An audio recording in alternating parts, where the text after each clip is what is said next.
You're listening to the Chronicles of Livin podcast, where we talk to everyday people about everyday things in the past, present, and future. Now let's talk. Greetings, greetings, greetings, my visionary dreamers. This is Adion, your dream pusher, your lifeguard, saving you from yourself, from the world, from some real bullshit. And you are listening to Chronicles of Livin podcast show, the show for everyday people doing everyday things, living everyday life. You know us extraordinary folk doing the thing the best way we can. And today, guys, I'm just going to get right to it because I have a very, very special guest joining me today. I am here at the Pennsylvania Department of Corrections, and I am sitting here with special guest Wonder Woman, Miss Shirley Moore Smeal. She is the Executive Deputy Secretary of Pennsylvania Department of Corrections, serving as the second in command of the whole agency and is the president of the National Association of Women Executives in Corrections. Ms. Moore Smeal began her career at the Corrections Department in 1987 as a clerk-typist at the State Correctional Institution at Huntingdon, moving progressively up the ranks to serve an increasingly responsible position, including as superintendent of SCI Muncy and regional deputy secretary. She has been executive deputy secretary since April 2010 and served as acting secretary from August 2010 to January 2011. Ms. Moore Smeal has served as chairperson for the annual Executive Women's Leadership Conference and chairperson for the 2014 Women Working in Corrections and Juvenile Justice Conference. She has received the National Organization of Black Women in Law Enforcement's 2012 Trailblazer Award. Ladies and gentlemen, Miss Shirley Moore Smeal. Thank you so much for joining us today. Thank you for coming in to speak to our listeners and inform them about what's really going on with the correctional system today, you know, because it has been through so many changes, and I'm sure some of our listeners out there, our visionary dreamers, either experienced being incarcerated or has a family member or a friend that's incarcerated. So if you would, Miss Shirley, could you please just let us know first, when you were a young child and they asked you that question, what do you want to be when you grow up? What was the answer to that? Well, actually, the answer to that was a beautician. Really? I always had a love for hair and do people's hair in my spare time. One of the hobbies that I have. Never pursued that, but that's what I had wanted to be whenever I was a little girl, and they would ask me that question. And as I got older, you know, I started to look at what is it that I really want to do, and ended up in corrections. It wasn't a goal that I had, but it certainly was an area that I wanted to pursue based on criminal justice aspect of it. Being in a position, I was hoping one day to make a difference in a lot of people's lives and just produce a safer community. So that's where I'm at. Wow. So in high school, were you involved in, like, just to let the listeners know, you know, some people start off in high school one way, and like you said, you ended up from a beautician to the correctional facility. In high school, what type of activities were you involved in? Oh, in high school, I was a member of the Future Business Leaders of America. Always had a love for math and accounting and all of that. Was in the academic track as well as the business track for school. Played a lot of basketball. Matter of fact, my best friend in corrections. And my best friend in high school was Laverne, and it was Laverne and Shirley. For those of you who remember the Laverne and Shirley show, I used to watch that. Yeah, so we played basketball together and really had a good time doing that. So it was good. Okay, and in college, I see you went to Shippensburg. Right. My daughter went to Shippensburg. Okay. Yeah, I went to Shippensburg. Initially, that's where I started taking my classes, and as I moved with the Department of Corrections, and I ended up doing the bulk of my coursework at the Edinburgh University up in Edinburgh, PA, up by Erie, and that's where I graduated from. But in the meantime, since I relocated back to Central PA, I was taking classes at Penn State and HAC, and also at Shippensburg in order to meet my degree requirements, and then the master level courses that I took were from SHIP. So climbing up the ladder, this is an industry full of men and, in leadership. And every time I see a woman in an industry that's usually, filled with the men at the top, I always wonder, what were because this show is about basically telling people, you can have and you can do whatever it is that you aspire to do, no matter what. Right. So what was that climb like? Did you have any struggles? Did you have any challenges to get to this point today? What was like the hardest one? Let's say that. Yeah, I don't think it was a question of did I have challenges. It's like, what level of difficulty were they that I experienced? And I think probably the most was trying to stay true to myself and not blending in with everybody else or going along to get along. Right. I mean, you come into this business and you still have to have your values, you still have to have the ethics, you still have to have your professionalism about you, and sometimes that gets challenged. So the real challenge is maintaining your identity and maintaining who you are the whole way through your career. And fortunately, I've been able to do that. So, but it has not been without a struggle. Right, right. And so where did you find the strength to just, to just keep moving forward? Because you said, this industry is what you wanted to do. Well, and it is. And I found the strength really from my parents, Raymond and Patricia Moore. I'm the youngest of 6, so responsibility, work ethic, love for education, and always having the confidence to do anything you want it to do is what was instilled in me as a young child. And that's where I got it from. And I think in addition to having a very supportive family, having my faith in God, and that He was leading me, that He was directing my path, and that He was clearing the way for me before I even knew what was going on. And I have a lot of good friends as well. I have a very supportive husband who understands the business, and that's been helpful as well. So faith, family, and friends is what it really boils down to. Did y'all hear that? Faith, family, and friends. That's what we talk about all the time. That's what you need in your life. And so tell us, I just wanted our listeners to know, just you, Shirley. I wanted them to meet Shirley first. And, because sometimes when people think corrections, they think, ooh, you know what I mean? It's just so, So tell us about, I was watching your TEDx, you talk, and it was great and very inspiring. And so tell us about how it is, as far as going into the prisons of Muncy, with the difference between the men prison and the women prison, because you worked with the men prison first, from my understanding. Yes, I've worked in probably 5 different facilities, 4 of them male, 1 female. And I think part of the difference, let me give the commonality first. And I really believe that regardless of who you work with, male, female, young, old, it doesn't matter, but the common denominator has to be respect.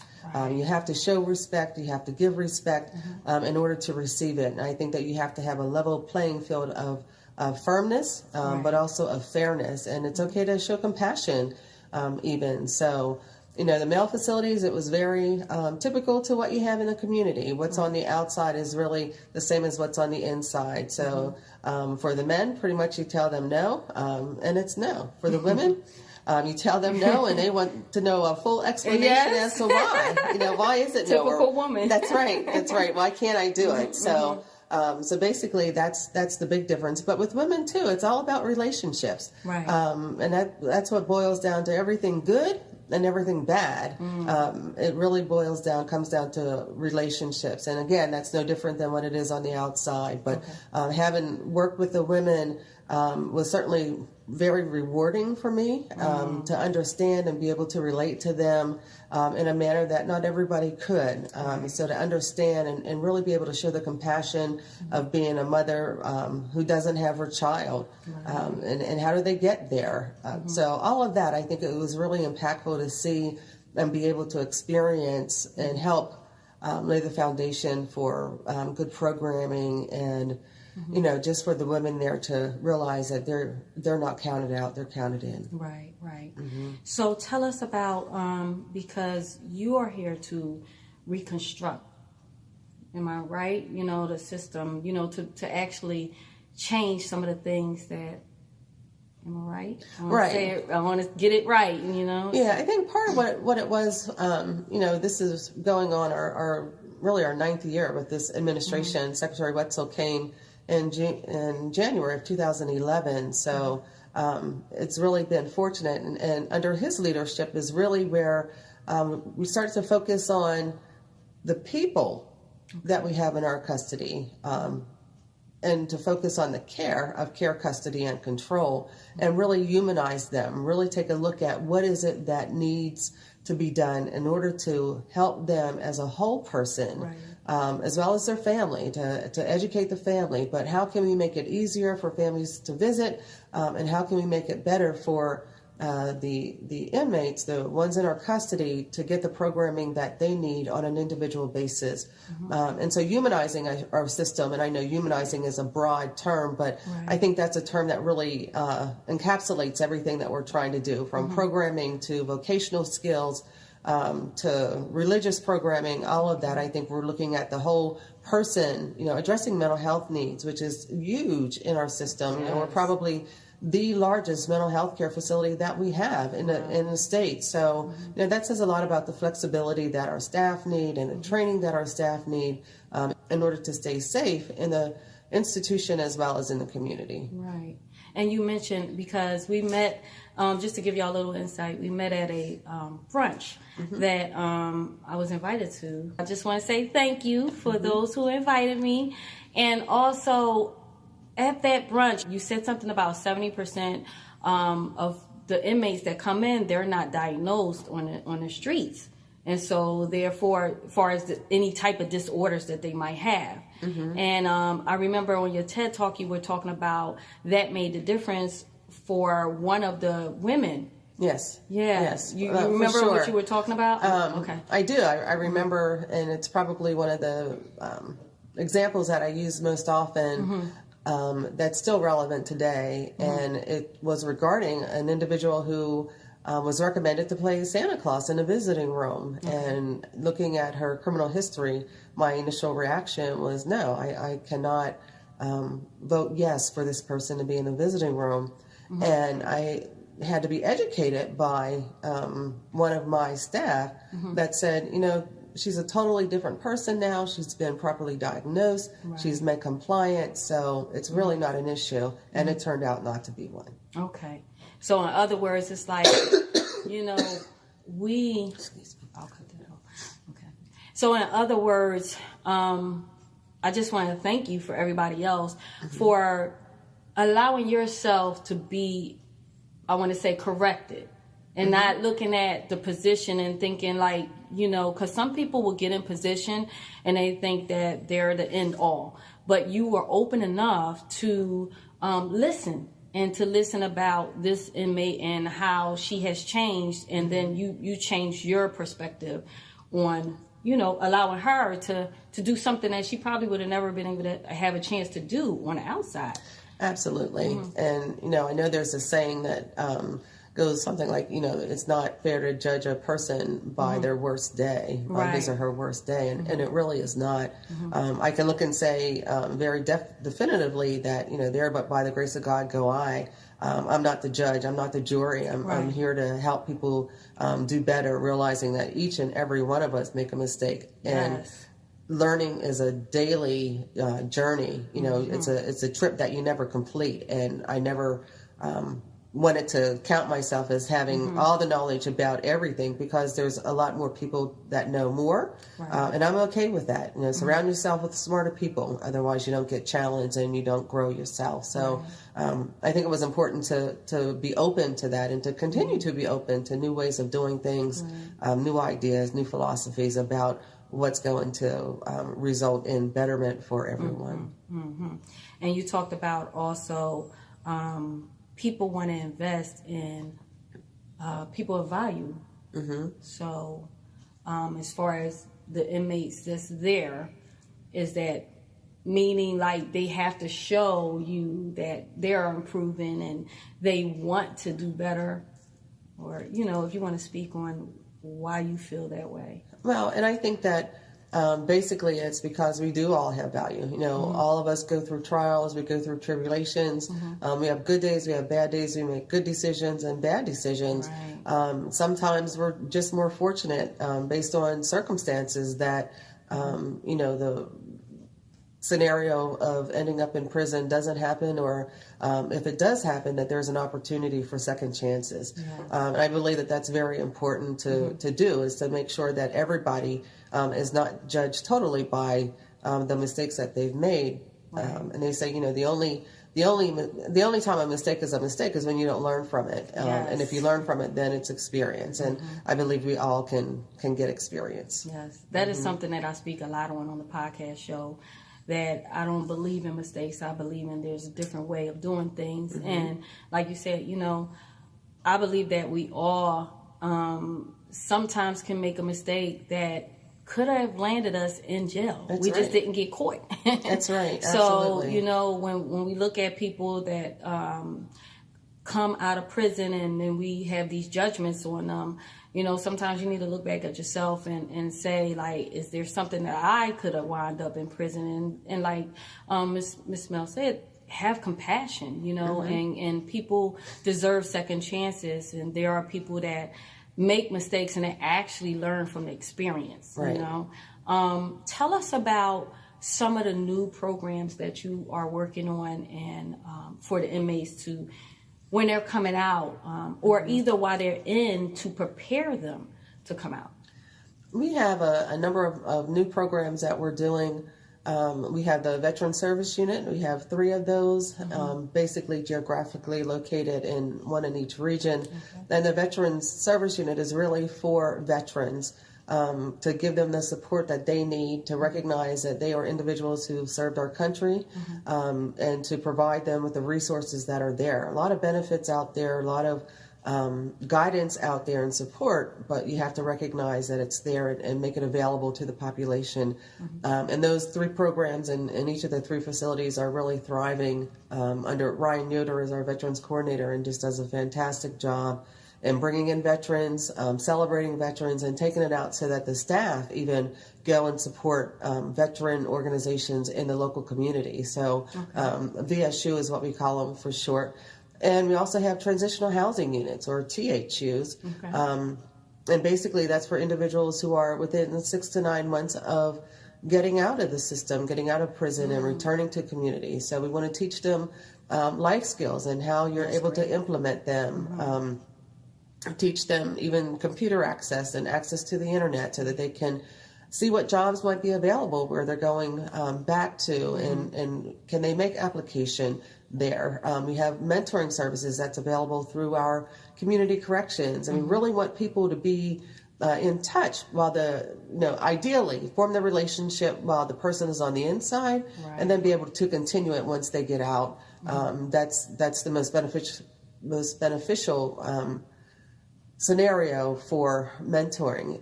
And so that's going well. And through community corrections, we also have contracts. In addition to mentoring, we have housing, we have substance abuse, we have sexual addiction counseling, family reunification, workforce development. We have all of those services available for individuals who are released on parole from our system. That's great. Because I think the perception on the outside, a lot of people think that there are no services available, but it's more so is it more so the inmate has to choose to be involved in that, or is it a requirement, or? For both the educational programming, that's a requirement. You have to be in school until you achieve your GED or your adult Commonwealth Secondary Diploma or your Commonwealth Secondary Diploma, either one, or at least until you reach a certain number of hours. So that's not an elective, that's not voluntary, that's required by policy. Most of the people come into our system with a 7th grade reading level, 7th grade educational level for men and 8th grade for women. So we really want to make sure that we provide them with opportunities to get their GED and to get schooling while they're with us, making the most of their time. Work is not an option. That's also something that's not voluntary. Everyone has to work unless there's a medical reason or if there's a reason that we cannot provide the job. But other than that, everyone is required to work. And that really teaches a good work ethic that you have to get up, you have to go to work, and you have to be accounted for. And you only get paid for the hours you work. So just real life scenario just like, stuff. That's what I was going to say. Just like real life. You sick, you call out sick. If you don't have any sick days, you don't get paid. Absolutely. That's it. That's great because, so do you have like employers that work with the agency that might employ, because I know you hear a lot of inmates saying like when they come out they can't find a job because of their record and things of that nature, and that's why some of them make the excuse as to that's the reason why they wind up doing things and go back. So is there like any, I would say, job industry or employers that you work closely with or through the transition? Through our community corrections that we have throughout the state, they do a phenomenal job in identifying employers who are friendly employers to those who have served in a department. So really the employment and touring the facilities, the employment rate among those who are in our community correction centers is really high. So there's a benefit for having inmates employed at your department. And we work a lot with, every facility has a career fair. And at the career fair, one of the most important things is that people are able to come in, show what they have available, talk to the inmates can talk to them about what the job possibilities are, what the job requirements are, see what resources they need whenever they get out. So it sort of gives them a heads up, but also lets the employer see that, hey, these are individuals just like I'm an individual, right? Just like everybody else. So I really think that it serves two purposes: to expose what's available, but also to educate on what's available as well. We have great working relationships with a number of people. The vocational programming, we try and work really closely with labor and industry so that we're teaching skills that will lead to sustainable employment upon release. So we have flagger programs, welding programs, just started CDL programs at 3 of our facilities. So we really try and stay up on what's going to be the demand whenever someone gets released and work towards providing those programs. Right. Now, as far as your experience in the men and the women prison, I heard you talk on, rather it was the TEDx or rather it was the brunch, that people that get more visits do better. If you want to and talk about that. Just a better adjustment to compliance with rules and regulations within a facility. And that was done through research here, and recognizing that, and also recognizing that we want family involved. We want family relationships to be improved, to be sustained. And so with the visiting, we've had virtual visitation at several of our facilities before, but now we have that available at every facility. So you can go to one of our facilities in Philadelphia and have a virtual visit with someone who's in Erie at our Albion facility. So you don't have to travel, 6-8 hours to see your loved ones. You can do that through video, and that's at no cost to the family. That's great. Yeah, because we do believe that it's very important for family connections to be maintained, for children to be involved. We have over 80,000 children represented by the 47,000 or so individuals that we have in our custody, and that's a lot of children. That is a lot of children. Yeah, definitely. So we want to make sure that those connections are still real. Yeah, I mean, with this day and age, the whole video calling, it does make you feel like you're pretty much right there. Right. And then they get a chance to see, if they have kids, see them grow, and depending on how long their time is and things of that nature. I'll make sure that I have the links.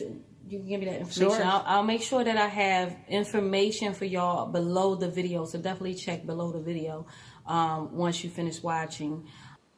So, my visionary dreamers, as you can see, this was a video recording with Miss Moore Smeal. And in order to catch the rest of this interview, tune in to YouTube Chronicles of Livin TV channel on Wednesday. This Wednesday coming up at 7 p.m. And you get to see more of the interview and hear the rest of the interview. So, I'm going to leave y'all with that. This is Adion, your dream pusher, your lifeguard, saving you from yourself, from the world, from some real bull. And you are listening to Chronicles of Livin podcast show and YouTube channel.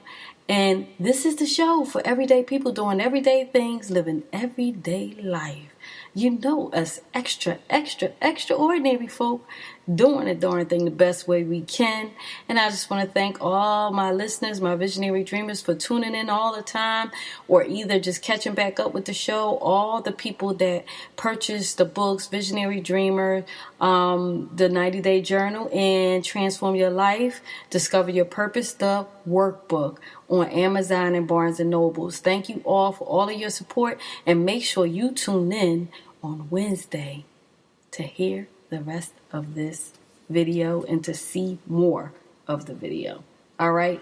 Until then, until next Sunday, I love you guys. Peace.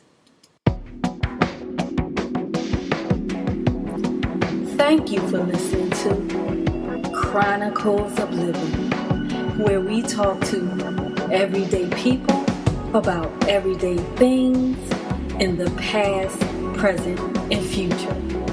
And if you are pursuing your dreams, I'm proud of you. Because the best part of life is when you decide to live. To keep up with us, please visit chroniclesoflivin.com.